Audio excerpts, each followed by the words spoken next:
Welcome to Module 8 on phase transitions and reactions.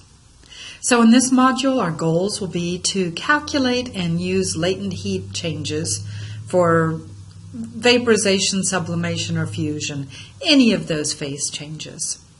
And then we also want to look at calculating heats of reaction, either by heats of formation or heats of combustion, and then using these with process paths to solve energy balances that involve reactions.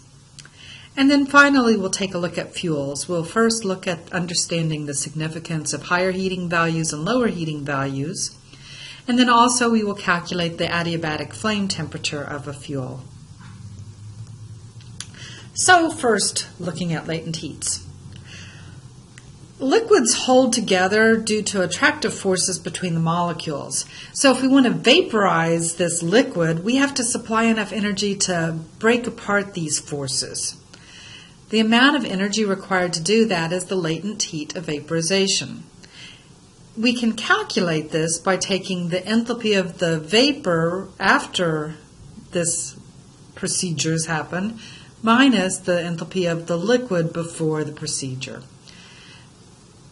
When we see these in data tables, we've been looking at these as the saturation liquid and vapor. The difference between those is the latent heat of vaporization. We have really similar phenomenon with solids and liquids, which is called heat of fusion, and solids to gas, which is heat of sublimation. You're going to take the higher energy state and subtract the lower energy state. So the solid is the lowest energy state for a substance. And so it'll be the liquid minus the solid for fusion, the vapor minus the solid for sublimation. Now, each of these latent heats will be a function of temperature and pressure. Frequently, the only data that we will have available is going to be, say, the normal boiling point or normal melting point, and the latent heat at that particular temperature.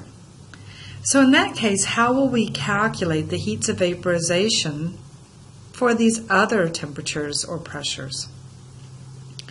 Now, if you have limited data, what we usually do is we create a hypothetical path. Now, a hypothetical path goes from our starting point, a solid at some temperature, to a liquid at some temperature in the case of heat of fusion. And it's going to all happen at that temperature, but all I have is maybe the data for the melting temperature. So what I do is I create a hypothetical path that goes through the known data. So I take my solid and I heat or cool it to the melting point.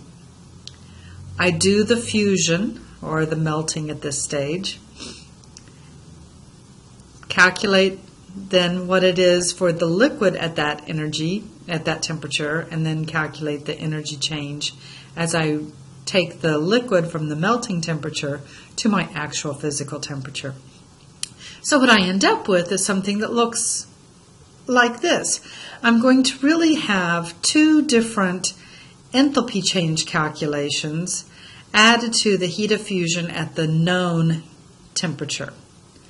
So this is not something that physically I'm going to have to actually do. I don't have to heat it or cool it to get it to this temperature, but the energy change will be independent of path.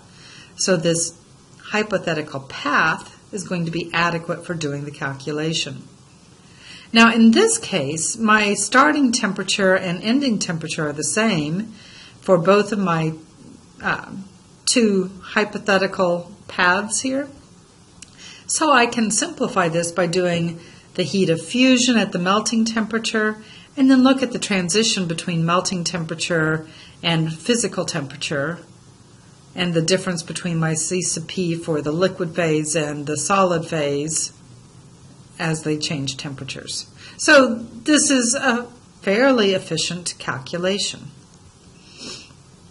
So let's look at an example. How much heat would you need to vaporize 10 moles per second of liquid hexane if the liquid enters the boiler at 25 degrees C and exits at 100 degrees C?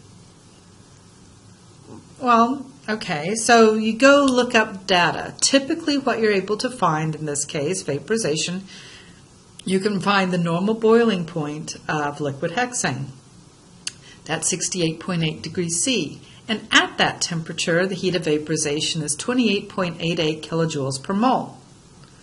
Well, that's great. That's not at the temperatures that I'm concerned about. So I'm going to need data for the liquid phase and for the vapor phase for C sub P or enthalpies. Either one of those would work if you have enthalpy data. But usually in this case where you have limited data, you also do not have full enthalpy data. So I'm starting with the liquid at 25 degrees C. I'm going to pretend it boils at the 68.8 degrees C. Maybe that's the reality, maybe it isn't.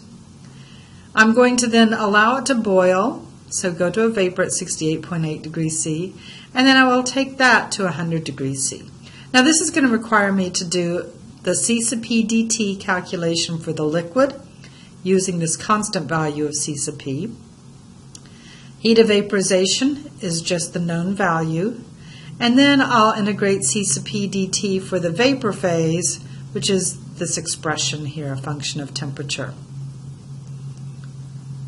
So there's my formula for the path that we've created. And if you just plug in numbers, it's pretty simple to do. You do have to do the integration here. So 216.3 times this temperature change for the liquid times the 10 moles per second. This 28.88 kilojoules per mole times 10 moles per second. And then I'm going to have to integrate this, so 3.025 times T, 1/2 of 0.053722 times T squared, minus 1/3 of 16.791 times 10 to the minus 6 times T to the third. Do that integration, subtract, and I end up with 435 kilowatts. So you can see that it's really not complicated to calculate heats of vaporization or any phase change, as long as I have at least this limited amount of data and C sub P values. So in the next little part of the lesson, we're going to be looking at what happens in reactions.